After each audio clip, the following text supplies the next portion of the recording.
Hello and welcome back to the LRM YouTube channel. We're on the 110 again. An important day because the MOT is booked, so a few things to button up before we take it for that all-important trip. As you might be able to tell, I've actually done a little bit off camera. Things like the wheels, I've changed the light lenses, there's a few other bits going on. First of all, I'll show you what I've done under the bonnet. No, I haven't put a TDI in it yet. The 2.5 non-turbo diesel engine is still under here. I've had it up to temperature. It's holding water now. I actually changed the radiator for a used unit I got from Newbury. It's actually a 19J, so a turbo diesel radiator, but it does fit. In order to fit the radiator, I had to change the thermostat housing because it's a 14J engine. It was a little bit different, so I had to change that and this top hose. But other than that, nothing else has really changed under here. But I have been busy elsewhere, as I'll show you. Perhaps the biggest visual change lies here. I did buy a set of used Wolf wheels and Goodyear G90s for this, but they were black, and when I put them on, it didn't really look right. So I decided to put my hand in my pocket. I've gone for standard Defender tubeless wheels with General Super All Grip 750 tyres. These are going to give a really nice blend of road manners and still be decent off-road, and because they're so skinny, not having power steering won't be a problem.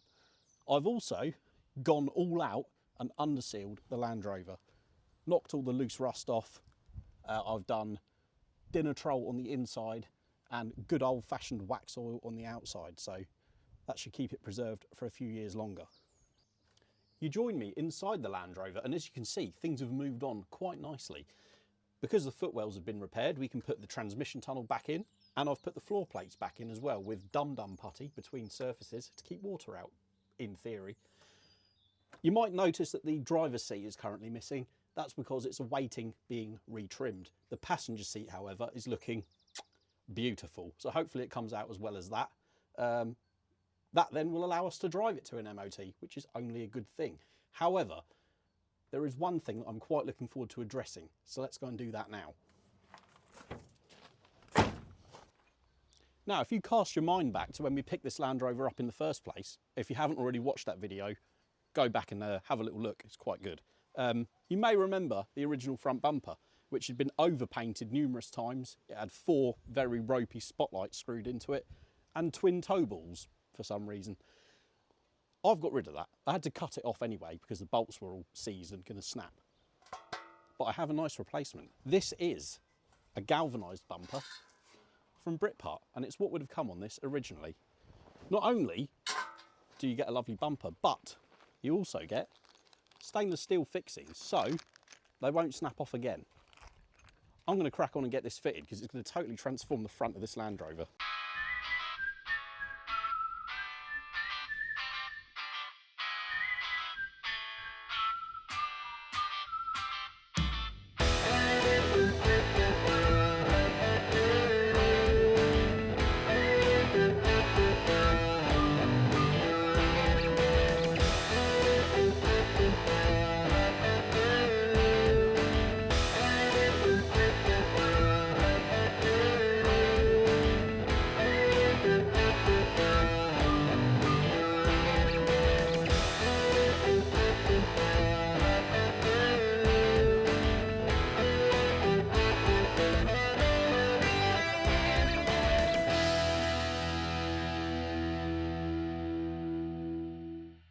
Now, if Mr. Miyagi was a Land Rover fan, it wouldn't have been wax on, wax off. It would have been caps on or caps off. This bumper and fixing kit comes with these plastic covers for the bolts. Obviously, the Land Rover wouldn't have had them when new, so I'm not going to fit them. I'm going to leave them off. But if you fit this to a later Land Rover, by all means, get these on. Now, I maintain few things transform the look of any vehicle like fresh number plates. So that's what we're going to fit next.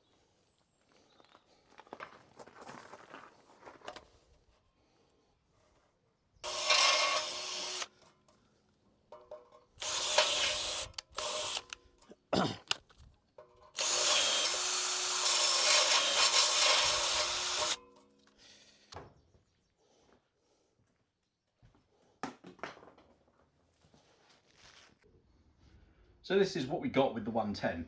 These weren't fitted, but as you can see, they're an absolute state. Already done one on the passenger side, but we're not driving anywhere until we've got a driver's side seat as well. Now you might look at this and go, well, that's too far gone. In truth, it isn't. You can get retrim kits from Britpart, as we've got, and it will totally transform this into as new condition. So without further ado, we're going to get stuck into this and then we can refit it. So then, there we go. The driver's seat's retrimmed. It's back in the 110, which means only one thing. We're now ready to go for an MOT. Will we make it to the MOT station? Will it pass? I don't know. Hopefully. You'll have to join us in a little while when we'll find out. Well, the day is finally here. The 110's booked in for its MOT, and I'm not going to lie, I am a bit nervous. Don't forget, this has been languishing off the road since 2014. So you'll have seen the work we've done to it in previous videos, but first of all, I've got to get it to the MOT station, which is about a 20-mile drive. As I say, it's been off the road quite a while. I don't know how it's going to behave. I don't even know if the gearbox is any good. So join us on a little road trip to hopefully get the old abandoned 110 back on the road. See you in a bit.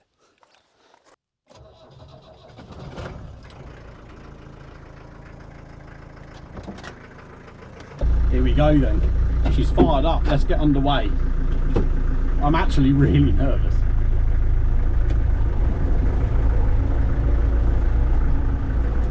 Well, it's making it off the driveway, so that's a good start.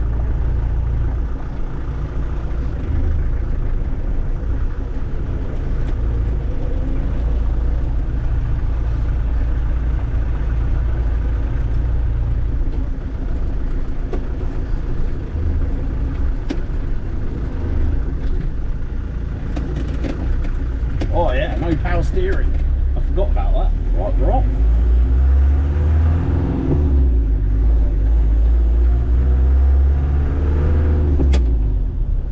Going into gear, we're in third.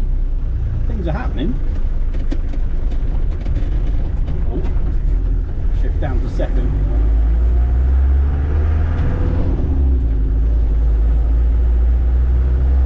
Right, I'll catch you in a bit. See if anything too bad happens. Okay, first impressions, it's definitely got a 1.6 transfer box because I'm doing just over 50 and it is screaming. I can put my foot down and it goes no faster. There's also a fair bit of smoke out the back, but I'm hoping that will clear as it gets up to temperature, which it is up to temperature now. I'm keeping an eye on the gauge to make sure it doesn't go over because, again, I've only ever run this engine up at a standstill. I've never actually driven this, so it seems to be holding steady at halfway. Oh man, she's not fast, but to get up to speed, it's quite... It's not unlike driving a TDI. But it feels like you're waiting for the turbo and it never comes. It's quite funny. Right, I'll knock this off again and we'll catch up in a bit. But hopefully this will be uneventful. Journey update. We're probably about halfway there now. She's running sweet. Gearbox slight whine in fifth. I'm not worried about that. It's bang on central on the temp gauge. What it does, do you know what, it does cruise at about 55, 60 if you want. The struggle it has is with slip roads. If you need to get out into a gap, forget it, you've got to wait. But overall, apart from the steering wheel being massively off centre where I put it back on, it's really quite quiet. Like there's not a lot of noise coming up from the transmission. It rides really well. I think that the original springs with the new dampers are a great combination. And yeah, the steering's pretty precise. It's obviously non-power steering, but it's okay. It is slow, obviously. Like I'm in fifth now, flat out, and really I could drop to fourth, but just got to appreciate it for what it is. It's one of those. And if I do get sick of it enough, I can always put a TDI in it. We'll see though. Anyway, we'll catch up when we get to the station.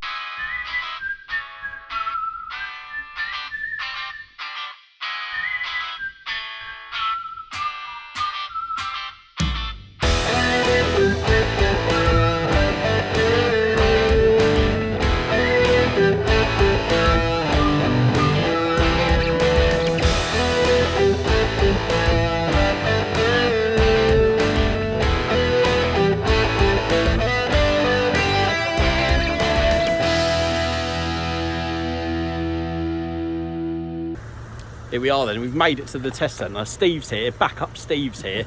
The 110 is inside. We'll see how it gets on. Fingers crossed. I mean, not expecting a clean pass, but I'd like a pass. It got here successfully though, so that's half the battle.